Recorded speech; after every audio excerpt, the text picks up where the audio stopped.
I have to say I was very disappointed with the outcome of the UK referendum, which I have to say are going to have far-reaching ramifications for a number of companies, industries in this country.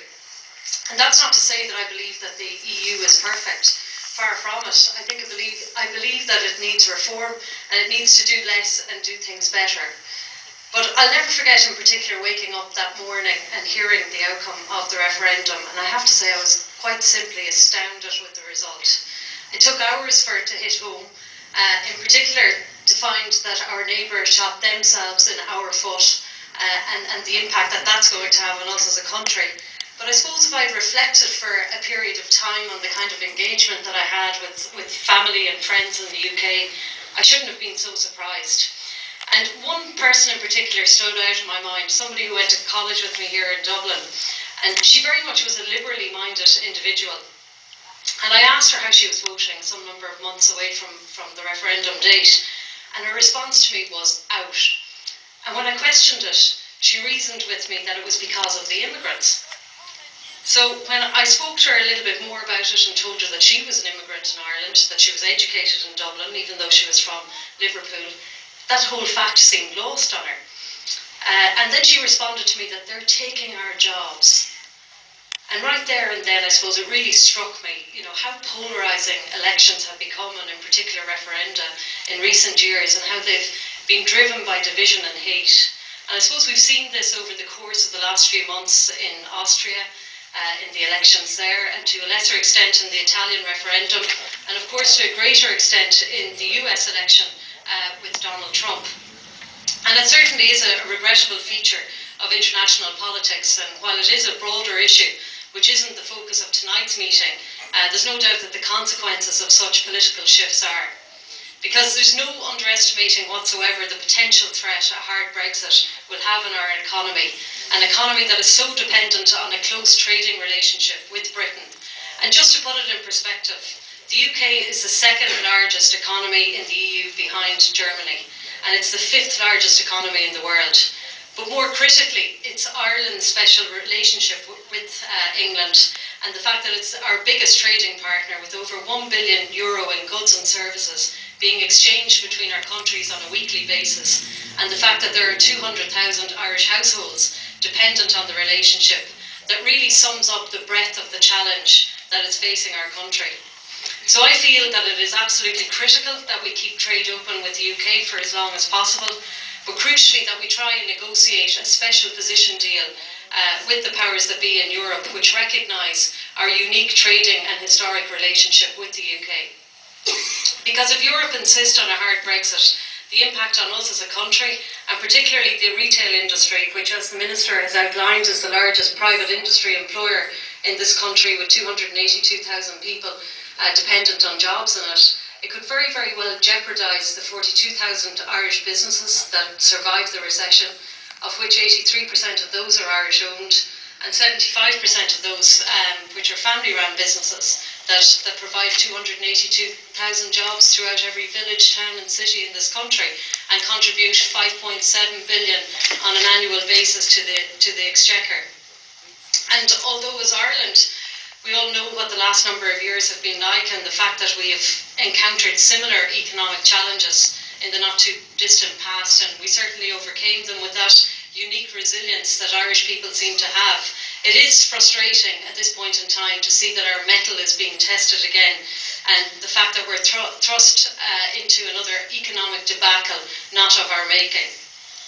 But at this juncture, it certainly would be useful if the UK could provide some sort of clarity on their exit and disclose, I suppose, their post-leave plans, which would make it easier for us as a country to strategise to stave off the worst excesses of post-Brexit hangover.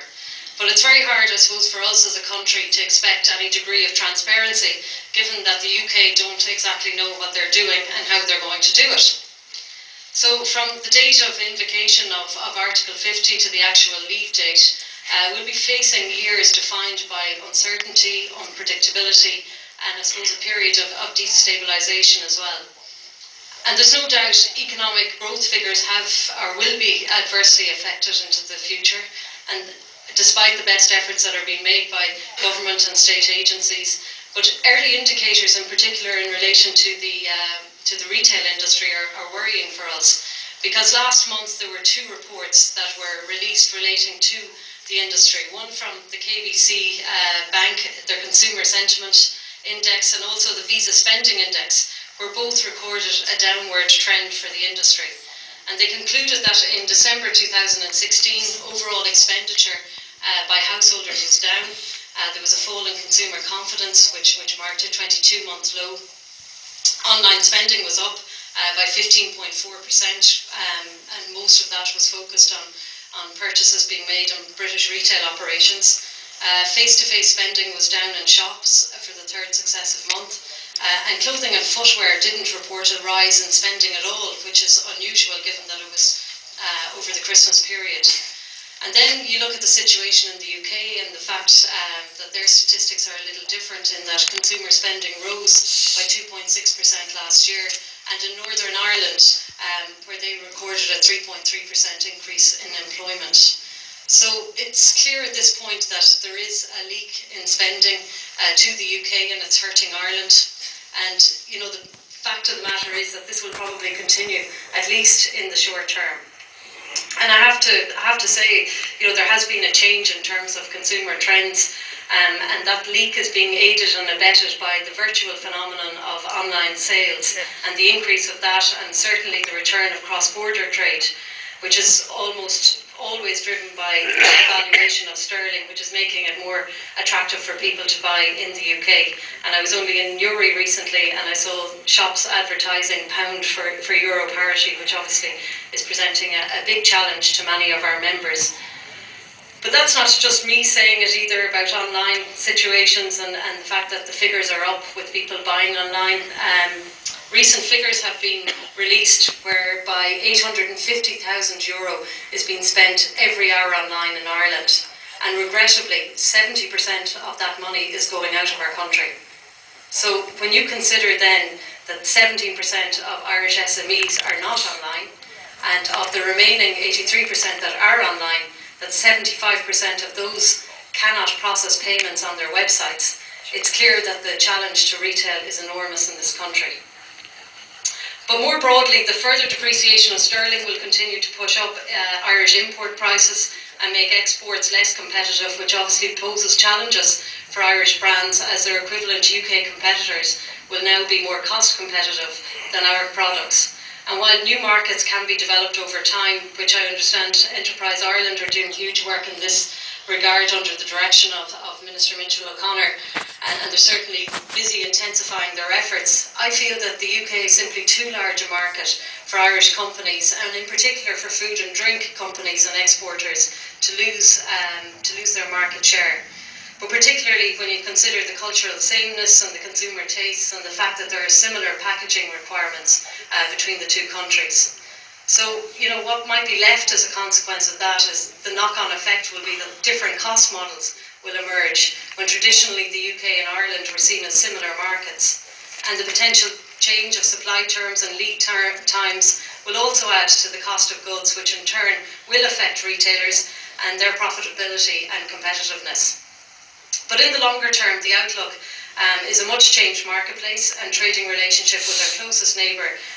And despite what Theresa May has had to say about no hard border between our jurisdictions, it's very, very clear to me that from EU pronouncements that some form of border control could very well be implemented in the aftermath of a hard Brexit. So in practical terms, if that does happen, it will provide a bureaucratic and logistical nightmare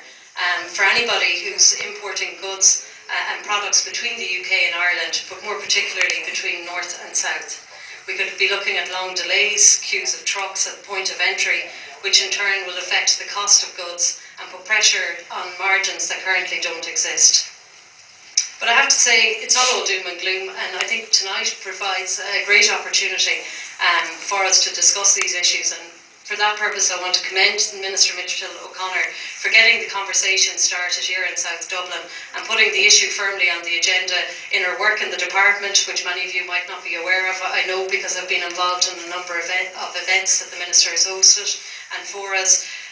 But I think, it's very useful to get everybody's engagement here, because we need to bring solutions